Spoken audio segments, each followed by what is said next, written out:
আসমানকে নিয়ে টিটুর কারসাজি ধরে ফেললো তোতা। সম্পূর্ণ জানতে দেখতে থাকো।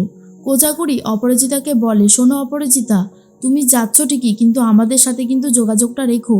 ফোনে কথা বলবে, সবসময় বলবে, তোমার ভালো মন্দ কিন্তু আমাদের সাথে শেয়ার করো। অপরাজিতা বলে, এই কদিন তোমাদের বাড়িতে থেকেই না মনে হয় যেন তোমাদের বাড়িটা আমার নিজের বাড়ি।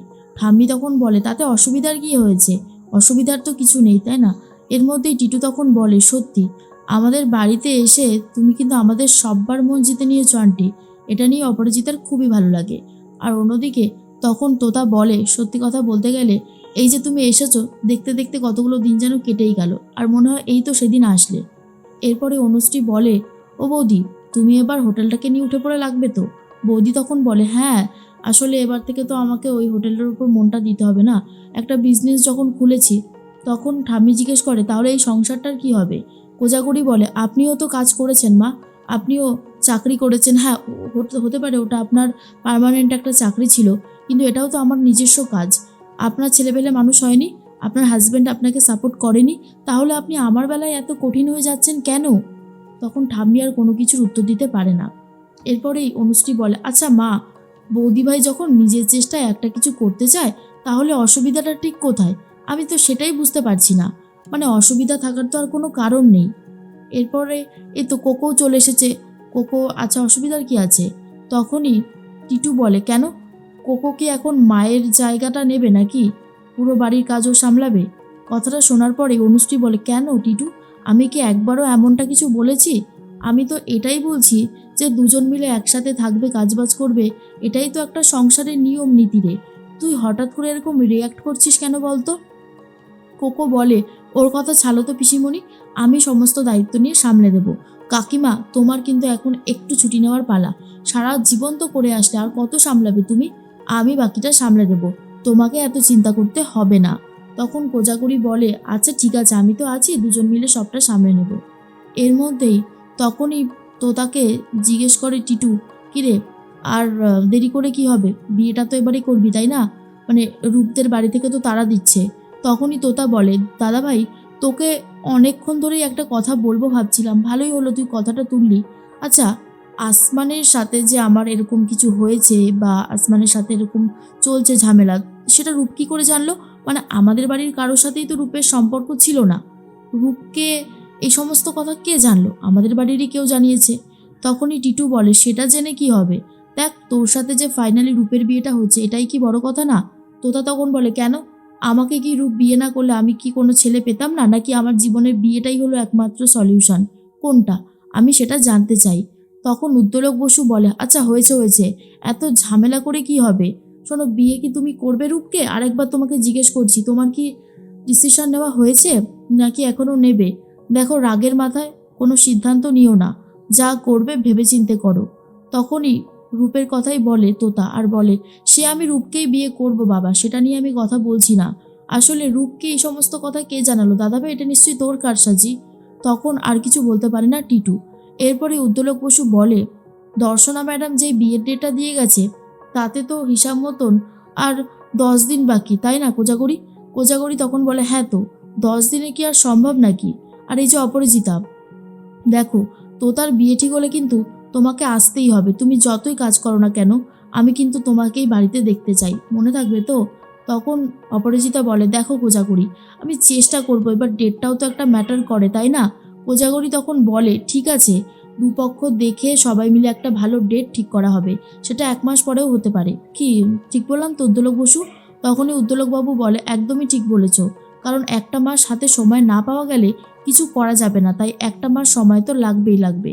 তখনই টিটু বলে, যাক, ভালোই ভালো বিয়েটা হয়ে যাক, এটাই ভালো। এরপরেই তখন কোকো বলে, আচ্ছা তোতা, বিয়ের মতন একটা সিদ্ধান্ত নিয়ে এত তাড়াহুড়ো করাটা কি ঠিক হবে?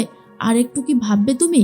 তখন তোতা বলে, না না, আমার আর ভাবার কোনো চান্স নেই, আমি যা ভেবেছি সেটাই হবে, একদম চূড়ান্ত ডিসিশন। আমি রূপকেই বিয়ে করবো কোকোদি। এরপর কোকো তখন বলে, যাক, তাহলে তো আর কিছু বলারই নেই। ঠাম্মি তখন বলে, একে একে বাড়ির প্রত্যেকটা ছেলেমেয়েরই বিয়ে হয়ে যাচ্ছে, সত্যি দিনগুলো কত ফাস্ট চলে যাচ্ছে। অনুশ্রী বলে, তোতার বিয়ে হয়ে গেলে এরপর টিনটিনের পালা, ব্যাস, তারপর এই বাড়ির সবারই বিয়ে মোটামুটি কমপ্লিট হয়ে যাবে। আর অন্যদিকে তখনই কোকো বলে টিটুকে, শোনো, তুমি এরপরে যখন কোথাও আমাকে নিয়ে যাওয়ার থাকবে না, তুমি আগে থেকে আমাকে একটু জানিয়ে দিও। টিটু তখন বলে, কেন? আগে থেকে জানানোর কি আছে? তুই কি চাকরি করিস নাকি? আর তাছাড়া তুই তো বাড়িতেই থাকিস, আর আজকে তো তোর গানের ক্লাস বা ইউনিভার্সিটি কিছুই নেই, তাহলে সমস্যাটা কোথায়? কোকো বলে, সমস্যা আছে, আমার তো যেতে নাও ইচ্ছা হতে পারে, সেই জন্যই কথাটা বলেছি। তখনই টিটু বলে, কেন ইচ্ছে থাকবে না কেন? অনুশ্রী বলে, এই টিটু, তুই এরকমভাবে কথা বলছিস কেন কোকোর সাথে? আরে বাবা, ও তো মানুষ, একটা মানুষের ইচ্ছে হতেই পারে আবার নাও হতে পারে, তাই বলে তুই এই সমস্ত কথাগুলো বলবি? এটা কিন্তু একদমই উচিত হয়নি।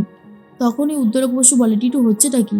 টিটু তখন বলে, বাবা, আমি তো ভালো কথাই বলেছি, ও তো চাকরি করে না যে ওর চাকরির এক্সকিউজ দিয়ে সমস্ত কিছু বলবে।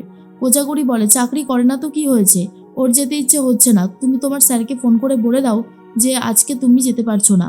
তখন কোজাগরিকে মুখের ওপর বলে দেয় টিটু, মা, তুমি আমার আর কোকোর ব্যাপারে একদম ঢুকবে না। উদ্যোলক বসু বলে, এই টিটু, তুমি কার সাথে কিভাবে কথা বলছো ভুলে গেলে? কোজাগরি বসু কিন্তু তোমার মা হয়, সেই কথাটা ভুলে যেও না।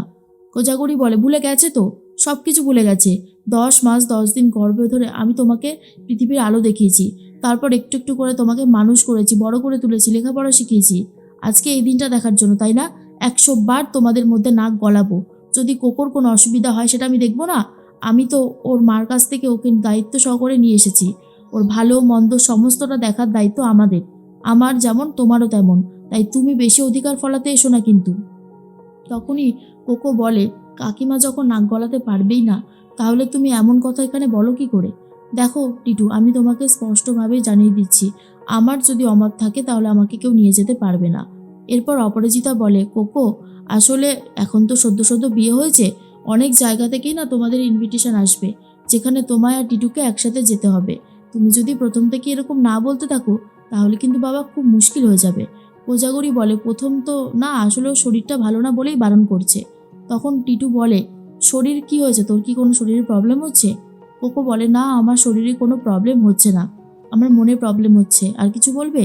এরপর টিটুর কথায় কোকো রাগ করে ঘরে চলে যায়। অনুশ্রী বলে, কিরে, তুই এতদিন ধরে কোকোকে দেখছিস, তুই জানিস না কোকো কোন কথাগুলো শুনলে রাগ করে, কোন কথাগুলো শুনলে ও খুশি হয়? তুই ওকে রাগিয়ে দিলি কেন সকাল সকাল? ফুলশয্যার পরের দিনই এরকম বিহেভিয়ার করলে ওর কি করে ভালো লাগবে বলতো? না টিটু, তোর এই ব্যবহারটা করা একদমই উচিত হয়নি। আমার কিন্তু সত্যি খুব খারাপ লাগছে কোকোর জন্য, ও কিন্তু খুবই কষ্ট পেয়েছে। তোতা তখন বলে, কি জানি, কোকোদির মনে হয় আজকে মুডটা খারাপ। দাদাভাই, তুই কি কোনো কারণে ওকে আবার রাতের বেলাতেও বকাঝকা করেছিস নাকি? টিটু বলে, ব্যাস, এবার সবাই মিলে নাক গলা। তখন কোজাগরি বলে, কোকোর ভালো মন্দ যদি নির্ভর করে আমাদের ব্যাপারে, তাহলে তো জিজ্ঞেস করতেই হবে, তাই না? কারণ কোকোকে নিয়ে আসা হয়েছে দায়িত্ব সহকারে, ওর কষ্ট হলে আমাদের নিজেদেরও কষ্ট হবে। ঠাম্মি বলে, আচ্ছা দাদু ভাই, তুমি একটু রসকস নিয়ে কথা বলো, একটু ঠান্ডাভাবে কথা বলো, দেখো কোকো নিশ্চয়ই শুনবে তোমার কথা।